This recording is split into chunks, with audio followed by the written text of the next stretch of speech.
First up, the big political story from the United States, the midterm elections for the U.S. Congress. The House of Representatives and the Senate will take place on the 8th of November. Why is this important? Because the party, which has a majority in the Congress, will have a greater say in passing of legislations, and it also impacts the popularity of the sitting president. The worry for Joe Biden is that his approval ratings have been less than 50% since August. The outcome of these elections will impact Donald Trump's future as well. Let's now go across to Olivier Knox, national political correspondent at the Washington Post. Olivier, thank you very much for joining us. Give us a sense of the big issues that are playing out on the ground in this midterm election. Well, as Americans head to the polls to pick the entire House of Representatives, about a third of the Senate, and 39 governors of states and territories, the big issues that have roiled the campaign have been, of course, record high inflation and notably very high gas prices. Gas prices correlate very closely to party performance in the United States, and so the Democrats are on the ropes here. The other issues that have been on the table, one has been crime. In 2020 and 2021, we saw rising crime in America, rising violent crime in America. Republicans are blaming that on the Biden administration and on Democrats more broadly. The border issue, immigration over the southern border, has been an issue, particularly inside the Republican Party. You'll remember that Donald Trump's big slogan was to build a wall on the southern border.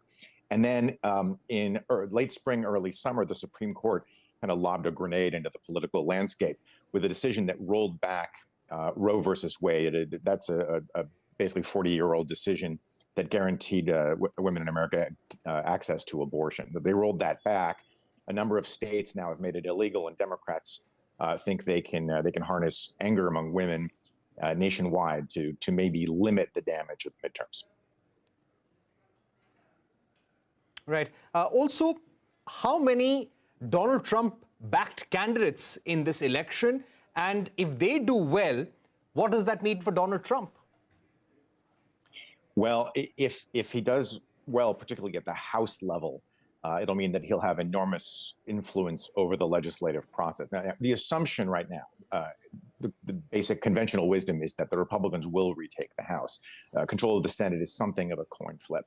But if, in fact, the Republicans do retake the House, and if, in fact, the Donald Trump, the most loyal Donald Trump supporters are carried to office, then obviously he will wield enormous influence over that chamber. And what that means is, any legislation to do with government finances has to start in the House. And so that's one important point. But the other important point is that the House would then be able to do what Republicans have said they want to do for the last year and a half or so, which is investigate the Biden administration, investigate Hunter Biden, the president's son, look into the withdrawal from Afghanistan, a number of other issues as well. So it's not just legislation. It would also be the use of congressional investigative power to harass the Biden administration. Right. Do you also feel that it would give a chance to Donald Trump to maybe run for president once again? Well, Donald Trump has been teasing a run for president in 2024, essentially since leaving office. It's the subtext to most of his copious fundraising emails out to his supporters. Republicans had begged him not to announce before the midterms. They want to try to keep Donald Trump symbolically off the ballot, if you will. Republican leadership worrying that if Donald Trump announces before the midterms, then Democrats would be able to say, aha, Donald Trump is effectively on the ballot and get turnout, notably among independents who helped Joe Biden capture the presidency last time around.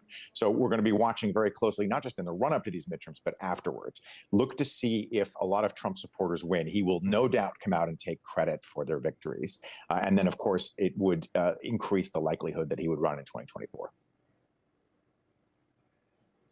All right, Olivier Knox, we've run out of time, but thank you very much for summing up this important midterm election on the 8th of November in the United States.